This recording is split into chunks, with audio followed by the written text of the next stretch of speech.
I want to direct your attention to the screen.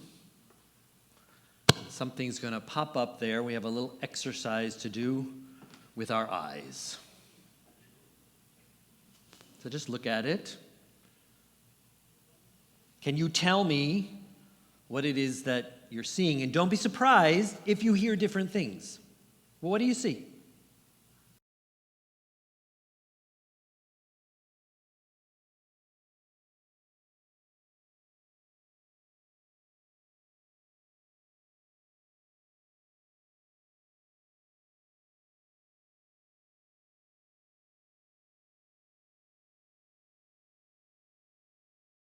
Pulsating. Okay, it's pulsating. For how many of you is it not moving? Okay. So, the fact is that it is a static image. It is not moving. So the few of you who said it's not moving, I rarely like to say you're right, right? It's not moving. So let's talk about this, because for the majority of people, it moves. There's nothing wrong with either of you, wherever you are. Don't worry, there's no medical diagnosis or anything like that. But there's much that we can learn from this optical illusion about how our brains and our eyes see the world. This illusion is actually a scientific experiment that came out in a study last year in the Journal of Frontiers in Human Neuroscience. And psychologists took this, see it pulsates for me, this pulsating image, and they showed it to 50 men and 50 women with normal vision, and using an infrared eye tracker found that the greater a participant's response to the illusion, the stronger the pupil dilated in response. And they also discovered, don't worry, that for some of us, there was no pulsating. Our pupils, for the majority of us, unconsciously adjust to the light in our surroundings, dilating when it's dark to try to capture more light, and constricting when it's bright to prevent overexposure. And so when the majority of us look at this illusion, the whole isn't darkening, and the Pinkerts back there can say that. It's not darkening, it's staying the same. But the perception for the majority is that it darkened, and therefore it was enough for our pupils to move. So there's this doctor out there at this school that I'm quite familiar with, Duke University, Dr. Dale Purvis, who is a neurobiologist and a professor emeritus who studies visual perception at Duke. And he explains that the illusion gets to a fundamental problem that we have to deal with as human beings. And he says that a camera can directly measure the amount of light it's picking up. But we don't have that physical apparatus. We have no measurement of the world, Dr. Purvis says.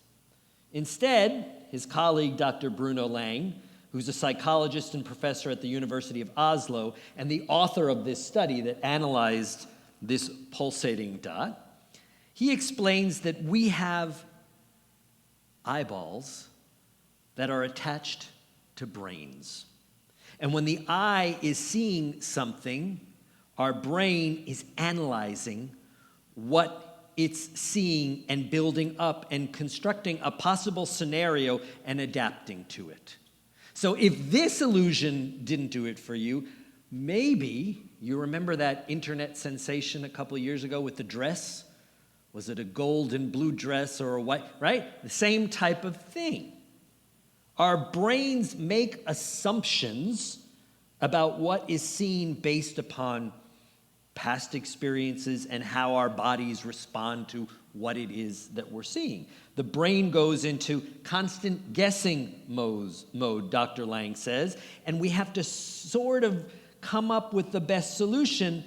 But the fact is, there are several possibilities for the same type of input. And if you look at the New York Times article where this came from, some people for whom, and I didn't want to go into too much detail tonight, but the black and white background doesn't affect some people, but they put it in a blue background, in a green background, in a pink background.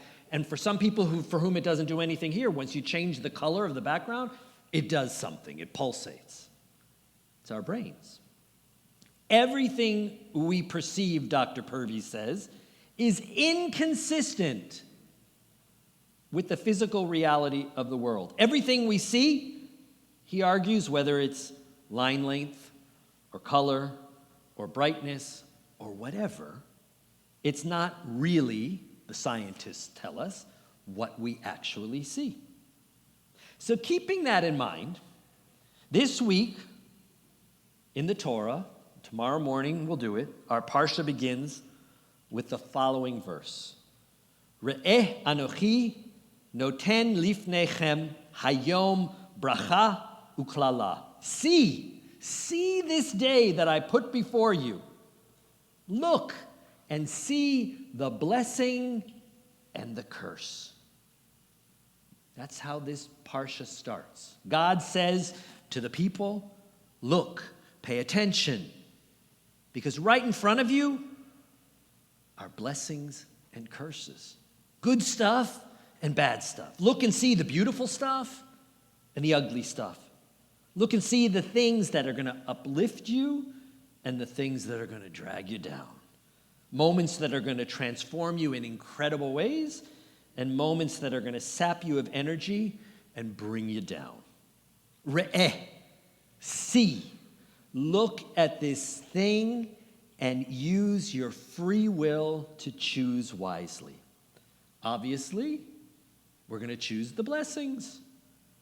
And obviously, we're going to turn away from the curses. But here's the problem. Unless you're the Pinkerts in the back.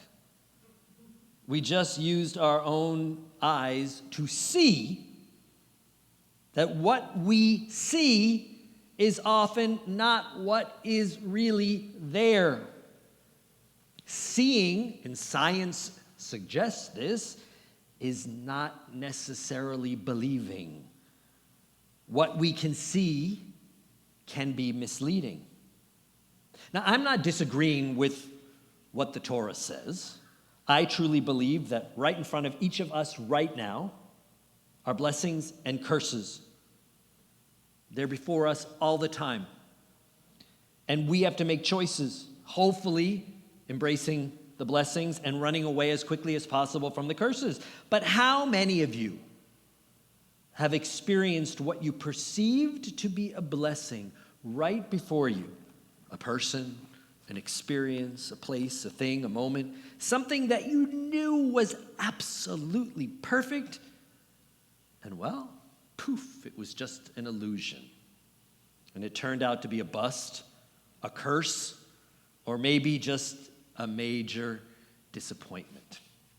And how many of us have found ourselves living through a curse, a bad, challenging, awful experience that in the end made us grow in incredible ways? A true blessing in disguise. Another illusion, if you will, one that turns out to be transformative in a great and incredible way. Re'eh anochi noten lifnechem hayom bracha uklala. See this day I set before you blessings and curses.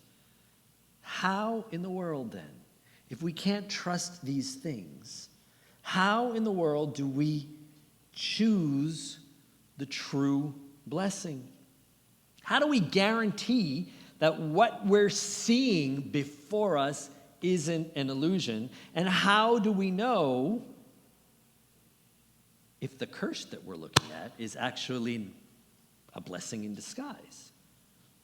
Well, I think all of us know that there aren't any guarantees, but we also know from the Jewish book, Pirkei Avot, that Judaism tells us to hafokba v'hafokba, to turn it and turn it.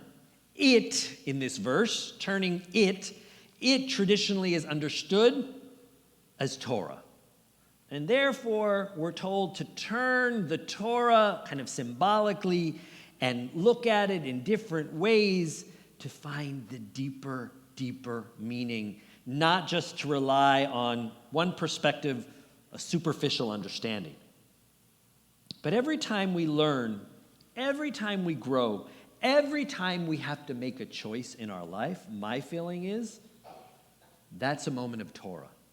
And I'm not talking about a Jewish choice. I'm talking about any choice in life.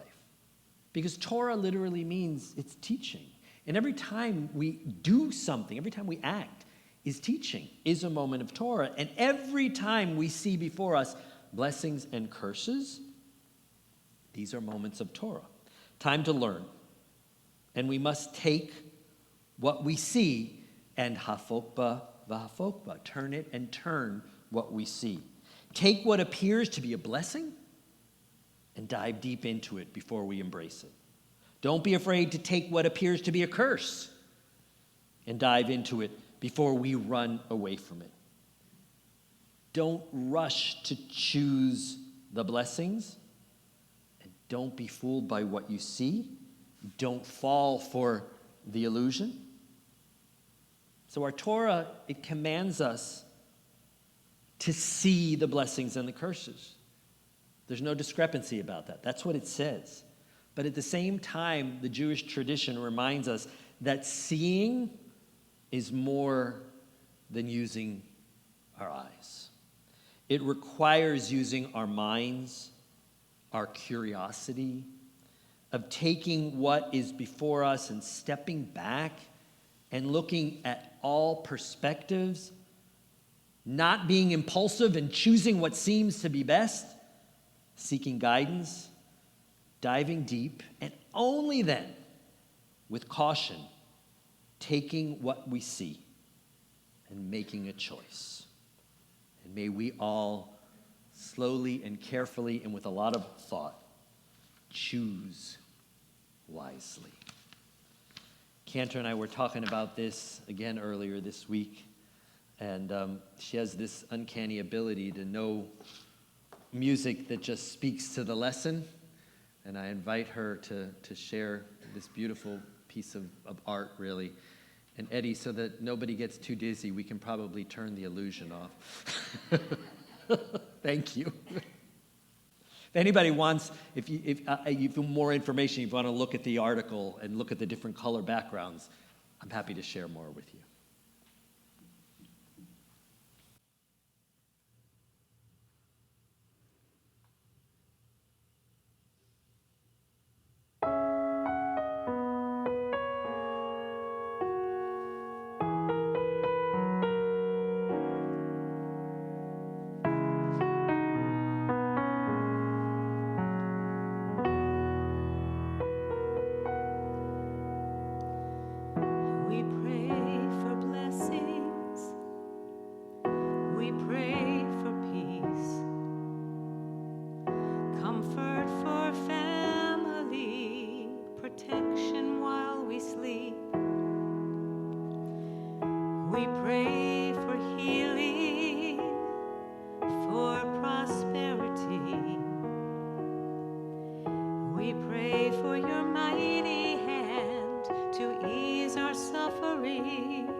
Yet love is way too much to give us lesser things.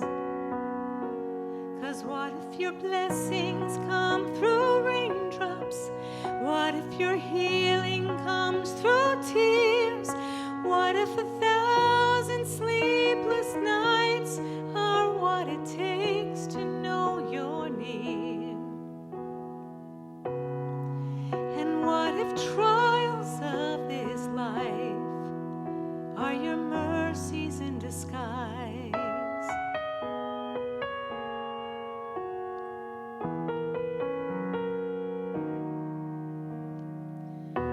pray for wisdom, your voice to hear.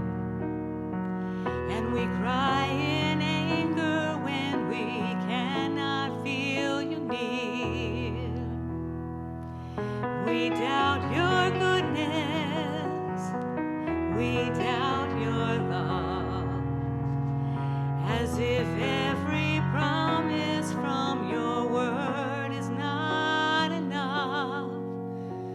And all the while, you hear each desperate plea and long that we'd have faith to believe.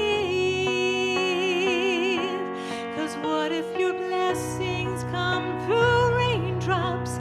What if your healing comes through tears? And what if 1,000 sleepless nights are what it takes to know you're near? What if the trials of this life, mercies in disguise? When friends betray us, when darkness seems to win, we know that pain reminds this heart that this is not our home.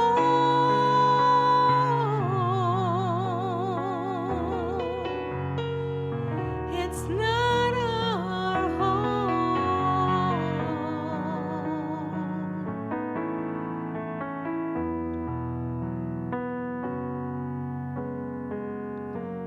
'Cause what if your blessings come through raindrops?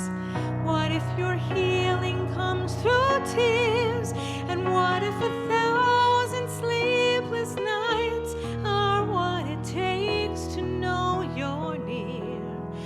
What if my greatest disappointments or the aching of this life is a revealing of a greater thirst this world cannot satisfy?